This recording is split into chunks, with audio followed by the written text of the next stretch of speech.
ഇല്ല 6:30ക്ക് തന്നെ ഷിഫ്റ്റ് തുടങ്ങുന്നത് കൊണ്ട് ഒരു 8:30 ആകുമ്പോഴേക്കും അത്യാവശ്യം നന്നായിട്ട് വിശക്കും കേട്ടോ. അന്നേരം നമുക്കിത് ഇതുപോലെ പുട്ടും മീൻകറിയും കാപ്പിയും എല്ലാം കൊണ്ടു തരുന്നത് നല്ല ടേസ്റ്റ് അല്ലേ. സത്യം പറഞ്ഞാൽ കഴിച്ചു തുടങ്ങിയപ്പോൾ വീഡിയോ എടുക്കാനൊക്കെ മറന്നു. അതാണ് പകുതിക്കെന്ന് ചെറുതായ ഒരു വീഡിയോ എടുത്തത്. പിന്നെ ഇത് ഉച്ചക്കത്തേക്കാണെങ്കിൽ മാമ്പഴ പുളിശ്ശേരിയാണ് സ്പെഷ്യൽ കേട്ടോ. അപ്പോൾ നമ്മുടെ നല്ല പഴുത്ത മാങ്ങയും അതുപോലെ തന്നെ സവാള, പച്ചമുളക്, കുറച്ച് മഞ്ഞപ്പൊടി, മുളക് പൊടി, ഉപ്പ് ഇതെല്ലാം ചേർത്ത് വേവിക്കാനായിട്ട് വെച്ചിട്ടുണ്ടായിരുന്നതാണ്. ആ മാങ്ങയെല്ലാം ഒന്ന് വെന്ത് വന്നപ്പം ഇതാ നമ്മുടെ അരപ്പും നന്നായിട്ട് തന്നെ ചേർത്തിട്ടുണ്ട് കേട്ടോ.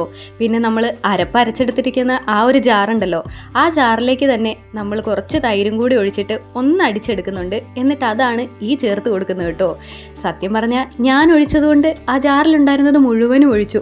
പക്ഷേ ഇത്രയേ ഒഴിക്കണ്ടായിരുന്നു എന്ന് പുറകിൽ നിന്ന് മമ്മി പറയുന്നുണ്ട് കേട്ടോ.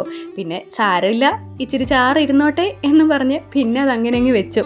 എന്തായാലും അതൊന്ന് ചെറുതായി ചൂടായി വരട്ടെ. അത് കഴിയുമ്പോഴേക്കും നമുക്കിത് കടുക് പൊട്ടിച്ച് വറ്റൽമുളകും അതുപോലെ തന്നെ ചെറിയുള്ളിയും പിന്നെ കുറച്ച് മുളക് പൊടിയും അതുപോലെ തന്നെ ഒരു ഇച്ചിരി ഉലുവാപ്പൊടി കൂടെ ചേർക്കുന്നുണ്ട് കേട്ടോ. ഇതെല്ലാം ഒന്ന് ചെറുതായിട്ടൊന്ന് മൂപ്പിച്ചതിന് ശേഷം മാത്രമാണ് നമ്മളിത് നമ്മുടെ മാമ്പഴപ്പുളിശ്ശേരിയിലേക്ക് ഒഴിച്ചു കൊടുക്കുന്നത്. കാണാൻ തന്നെ എന്താ രസമല്ലേ, കഴിക്കാനും നല്ല ടേസ്റ്റ് ഉണ്ടായിരുന്നു. ആ ടേസ്റ്റിൽ സത്യം പറഞ്ഞാൽ പിന്നീട് വീഡിയോ എടുക്കാനൊന്നും ഓർത്തില്ല. പിന്നെ ഇത് കൂട്ടിയുള്ള കുശാല് ഭക്ഷണം.